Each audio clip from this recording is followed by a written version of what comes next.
Hey guys, Jordan Schumacher here, and welcome back to this video in the Facebook Advertising Accelerator program. This is my free program that I'm releasing, for free on my YouTube channel. If you find value out of this video, I would ask that you please subscribe to my YouTube channel and leave a comment below. Let me know what you liked most about this video. So in this video, we're going to talk about the customer transformation process and really how to identify product market fit and how to use this to actually create copy that speaks as if you wrote it specifically for a single person, so that when your ideal customer is actually reading your copy, going through your email funnels, going through your marketing campaigns, whatever they may be, they get the sense that you're speaking directly to them. So let's dive into what that looks like. And so what is the customer transformation? What do I mean when I say customer transformation? So ultimately, what we need to understand and what you need to understand as a marketer is that customers do not buy products for the sake of the product, typically speaking, with the exception of, commodities like, toothpaste or paper towels or something like that. And even then, not necessarily, they're still not necessarily buying those products for the sake of the product. People buy products for the transformation that they believe will occur as a result of them having the product. And so why do people buy Macs? Like, it has been definitively shown by just like taking apart the guts of a Mac and looking at the processors that on a line item basis, Macs are way overpriced based on the actual hardware and the actual guts of the system. Like, you can build a PC that is much faster, has much more, RAM, has much more hard drive space, and basically just a better and higher quality machine for cheaper than a Mac, and yet Macs are blowing PCs out of the water. Why is that? The reason is because Mac's marketing has been absolutely impeccable. People believe that having a Mac makes them more creative, makes them more productive. There's an identity built into having a Mac that it's trendy. People think that, hey, if I have a Mac, I'm going to be trendy, When I sit down at my coffee shop or at my craft brewery and pull out my Mac and open it and the little Apple logo glows on the front of my laptop, that's going to make me feel good about myself. And so ultimately, people buy Macs not necessarily because most Macs outperform PCs, because categorically speaking, that's not true. People buy Macs because of the identity that they associate with. Same reason why people buy Nike or Under Armour versus any of the countless generic brands out there. For all intents and purposes, the generic versions of, Nike or Under Armour have pretty much the exact same clothing, does the exact same thing for you, wicks moisture away, all of that stuff.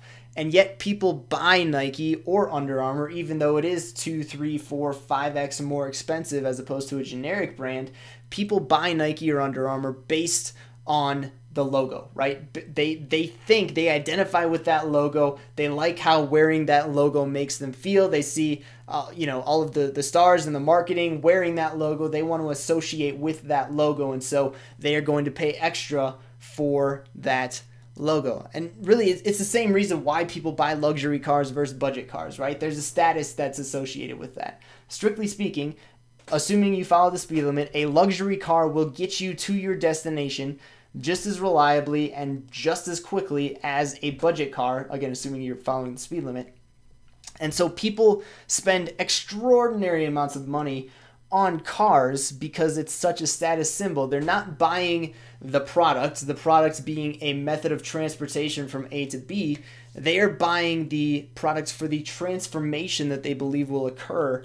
They believe that having a fancy car, it says something about themselves to the rest of the world, and in many cases will make them a better, more desirable, more popular person, whatever that may be. And so ultimately, that's why people buy 85 to 95% of the things that they purchase is for the transformation that they believe will occur as a result of buying the product. And so as marketers then, it is important that we take a customer-first approach and talk about the transformation that will happen as a result of purchasing the product. So talking about that end result instead of the features of a product. So if Nike were to, in Nike's next commercial or Under Armour's next commercial, if they were to say, hey, you know, this product is 37% polyester and 16% cotton and 12% spandex. I don't know what the materials are, right? I'm just making numbers up.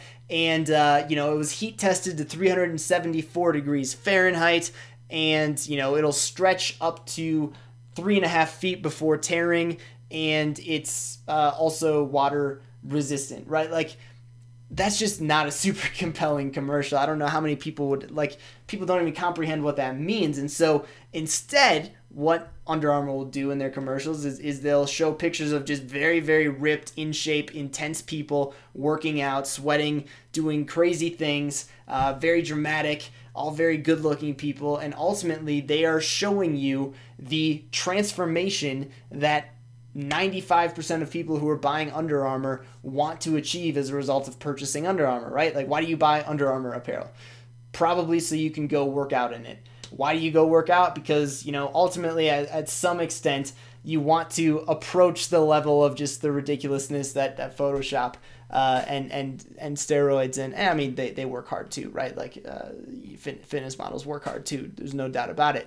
But ultimately you want to approach that ideal, right? That's why you purchase these things. And so as marketers, it's important that we take a customer-first approach and that we talk about the transformation that will happen as a result of the product. And so ultimately, why do people buy products? And so the statement that I'm about to give you is going to sound very simplistic, maybe a little bit obvious, but if you think about it, and in my opinion, it's truly one of the most profound statements that I've ever heard in regards to sales and marketing.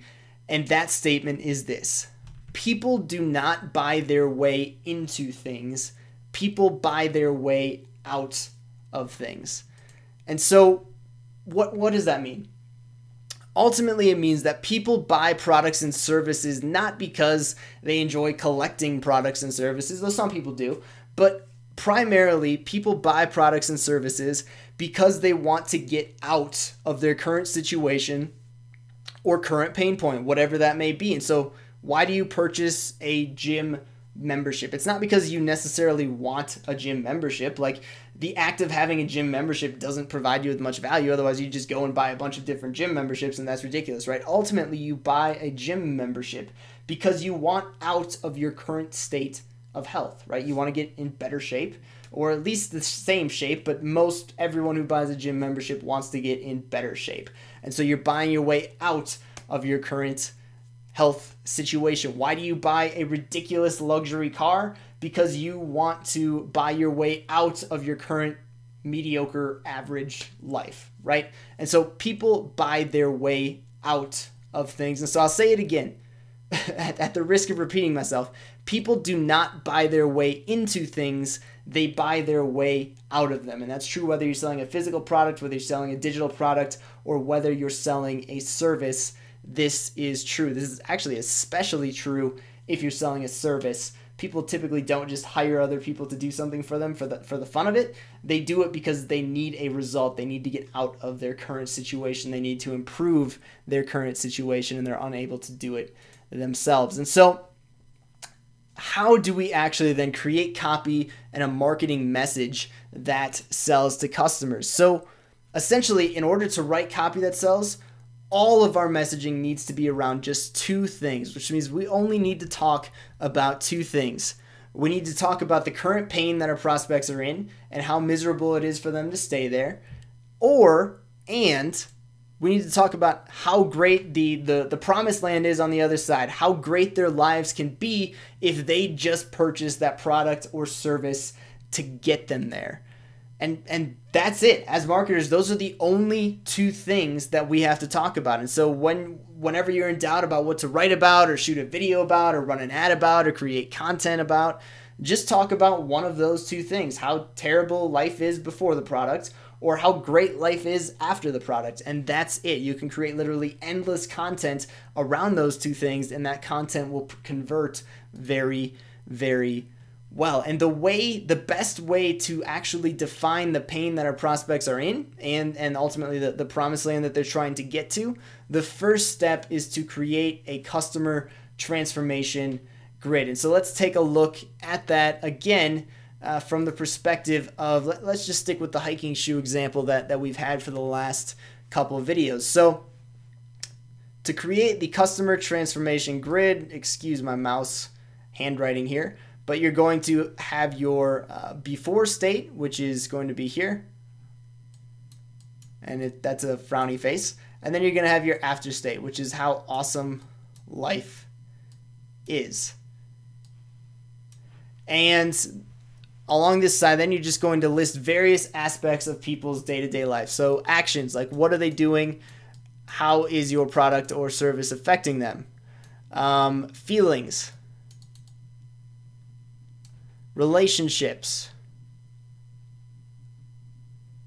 status, and money. I mean, you could keep going down the list.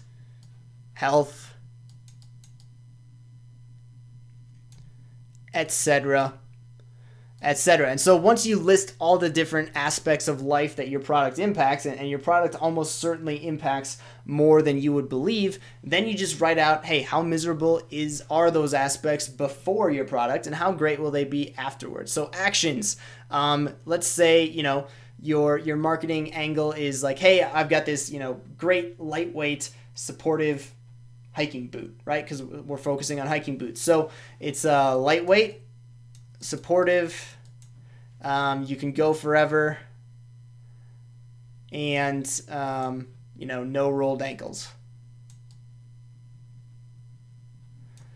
Before your product, then on the flip side, you're dealing with heavy shoes, clunky.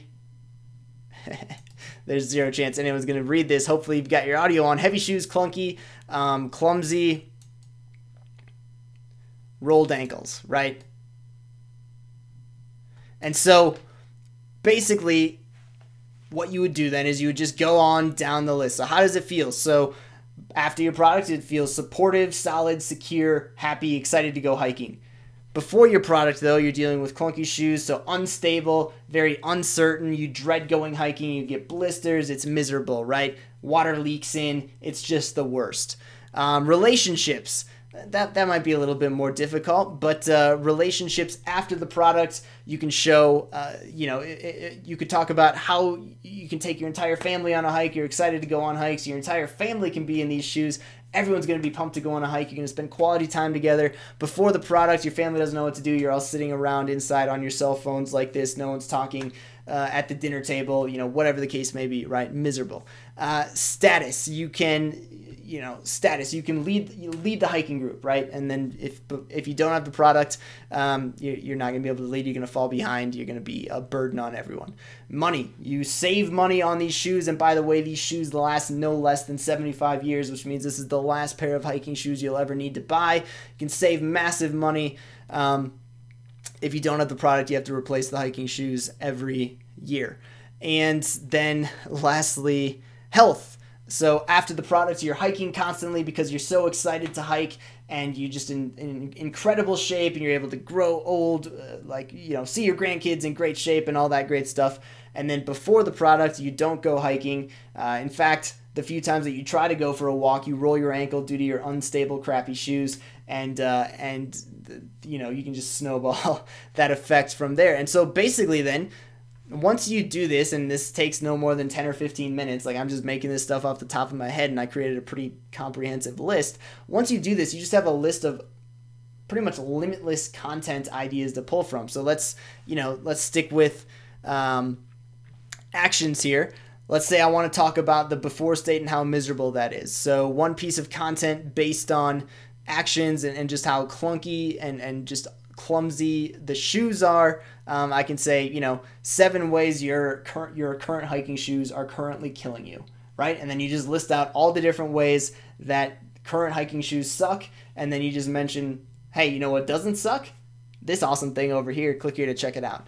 That's a great example. You can also, on the flip side of that, if you want to talk about how great life is after the hiking shoe, it could just be like a simple case study or testimonial. How this hiking shoe helped Susie quit smoking. There you go. There's a great piece of content that a lot of people are going to be interested in. And you can just keep coming up with additional content ideas, additional content hooks, angles, ads, videos, like you name it.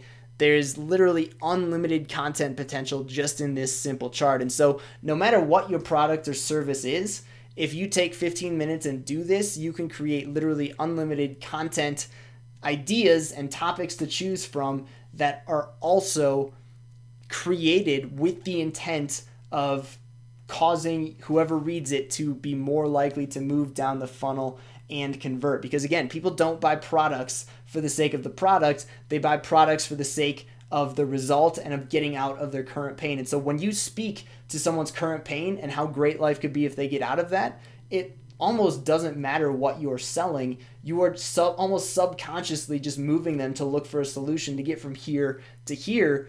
And if you're able to communicate that effectively, then they are naturally going to turn to your product as a way to move to that point. And so that is why this is incredibly powerful to do this. It's called a customer transformation grid.